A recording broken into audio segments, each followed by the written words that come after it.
1968 के बाद आखिर क्यों इंडिया और चाइना की डेवलपमेंट में इतना ज़्यादा गैप रह गया? क्या इंडिया के पास चाइना से कम फैसिलिटी थी? नहीं। क्या इंडिया चाइना से ज़्यादा गरीब था? नहीं। जबकि चाइना ज़्यादा गरीब था उस टाइम पर, इंडिया के पास चाइना जितनी ही मैन पावर थी और चाइना से बढ़िया इक्विपमेंट्स थे। तो आखिर क्यों चाइना इंडिया को इतना ओवर पावर करके आज एक सुपर पावर बन गया है और इंडिया अभी भी डेवलप्ड कंट्री में नहीं आता? तो इस वीडियो में हम देखेंगे कि आखिर चाइना और इंडिया के बीच में डेवलपमेंट का इतना बड़ा गैप कैसे रह गया, और एक असली फ़र्क देखेंगे एक डेमोक्रेटिक कंट्री में और एक डिक्टेटरशिप फॉलो करने वाली कंट्री के बीच।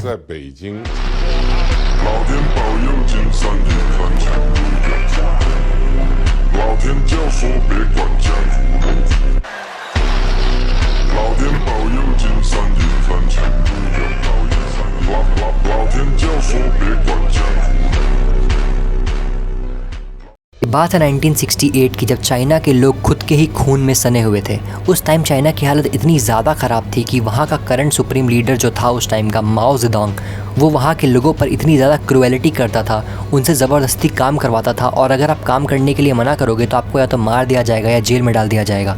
इतनी ख़राब कंडीशन के बीच काम करने की वजह से उस टाइम लगभग 4 करोड़ यानी 40 मिलियन लोग अपनी जान गंवा चुके थे। माओ ज़ेडोंग की इसी क्रूएलिटी को देखते हुए चाइना के लोग काफ़ी परेशान थे और वो होप कर रहे थे कि जल्दी से जल्दी चाइना लिबरेट हो और एक डेमोक्रेटिक कंट्री बने। पर नहीं, चाइना आज के टाइम पर भी एक डिक्टेटरशिप फॉलो करने वाली कंट्री है, लेकिन आज वो पहले से कई ज़्यादा बेटर है। माओ ज़ेडोंग की ही पार्टी में उसका एक बहुत ही खास आदमी था जिसके ऊपर उसके ही पॉलिटिकल फ्रेंड्स ने इल्ज़ाम लगाकर उसे ट्रेटर यानी गद्दार घोषित कर दिया, और माओ ज़ेडोंग ने इसे सच मारकर उस खास आदमी को एक ऐसी जगह पर भेज दिया जो काफ़ी पिछड़ी हुई जगह थी। शी जिनपिंग ने अपना बचपन उसी छोटे से टाउन में बिताया और वहाँ के लोगों से उन्होंने बहुत कुछ सीखा। फार्मिंग के बारे में, कैसे एक छोटी इंडस्ट्री को ग्रो करवा सकते हैं, कैसे एक छोटे से एरिया को डेवलप कर सकते हैं, ये सारी चीज़ें और एक्सपीरियंस शी जिनपिंग ने उस छोटे से देश में सीखा। अब टाइम आ चुका था 1974 का, और ये टाइम चाइना के अंदर एक कम्युनिस्ट पार्टी बहुत ज़्यादा ग्रो कर रही थी और शी जिनपिंग ने उसी कम्युनिस्ट पार्टी में अपना एक मेंबर अलॉट करा था। शी जिनपिंग चाहते थे कि वो एक पॉलिटिकल लीडर की तरह ग्रो करे, और उन्हें पता था कि यह प्रोसेस लंबा है और उन्हें बहुत ज़्यादा मेहनत करने की ज़रूरत है। 1975 में Xi Jinping Sijua university join करते हैं, जो कि चाइना की सबसे बड़ी प्रेस्टीजियस यूनिवर्सिटी है। इस बड़ी यूनिवर्सिटी में जाने के लिए शी जिनपिंग को 2 फ़ायदे होने वाले थे। पहला कि उन्हें सबसे बेस्ट क्वालिटी ऑफ एजुकेशन मिलने वाली थी, और दूसरा वहाँ पर कंट्री के मोस्ट पावरफुल लोगों के साथ उनका कनेक्शन बनने वाला था। और शी जिनपिंग का एक बहुत ही बड़ा प्रिंसिपल था कि आप जितने ज़्यादा पावरफुल लोगों के साथ अपना कनेक्शन बनाओगे, आप फ्यूचर में उतने ही ज़्यादा पावरफुल बनने वाले हो। 1976 में जब माओ ज़ेडोंग की डेथ हुई तो उनके बाद उनकी पार्टी का नया लीडर बना डेंग जियाओपिंग। डेंग जियाओपिंग भी काफ़ी दिनों तक लीडर नहीं रह सका। 1982 में शी जिनपिंग ने सोचा कि यह सही टाइम है मेन पॉलिटिकल पार्टी में घुसने का और चाइना के ऊपर रूल करने का, लेकिन उन्होंने एक और मास्टर प्लान खेला।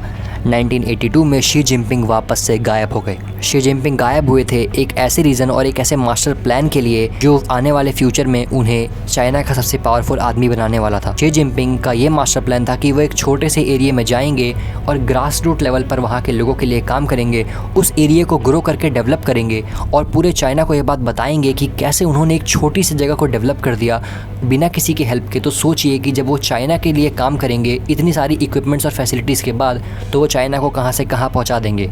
And the rest is history. उन 4 जगहों के नाम थे हेबेई, फुजियान, शीजांग और शंघाई। और शंघाई आने वाले फ्यूचर का एक सुपर पावर स्टेट बनने वाला था, जिस पर शी जिनपिंग की पकड़ अभी से बहुत मजबूत हो चुकी थी। शी जिनपिंग का खुद का एक इकोनॉमिक मॉडल था, वो एक मास्टर गवर्नर और सुपर मास्टर पॉलिटिशियन थे। शी जिनपिंग को शंघाई में एक काम दिया गया था कि आपको वहाँ से करप्शन हटाना है, क्योंकि ओलंपिक आने वाला था। शी जिनपिंग ने वहाँ पर करप्शन टेस्ट करवाया और जो पॉलिटिकल लीडर वहाँ पर करप्शन में पाए गए उन सबको जेल हुई और सज़ा हुई।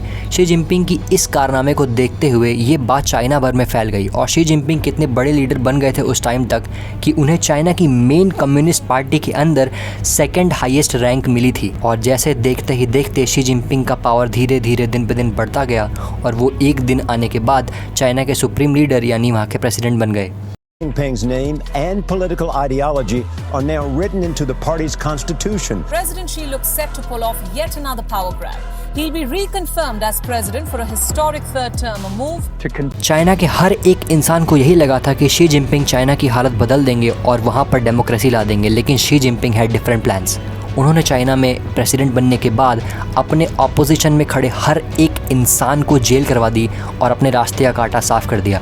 और उसके बाद उन्होंने पार्टी के अंदर अपने ही जान पहचान वाले लोगों को भर दिया और पूरी चाइना को अपने लोगों के थ्रू कंट्रोल करवाने लगे। और ये बात आज चाइना के फेवर में देखने को साफ साफ मिल सकती है कि चाइना कैसे आज इतना ज़्यादा डेवलप्ड हो गया है एक डिक्टेटरशिप के अंदर रहते हुए।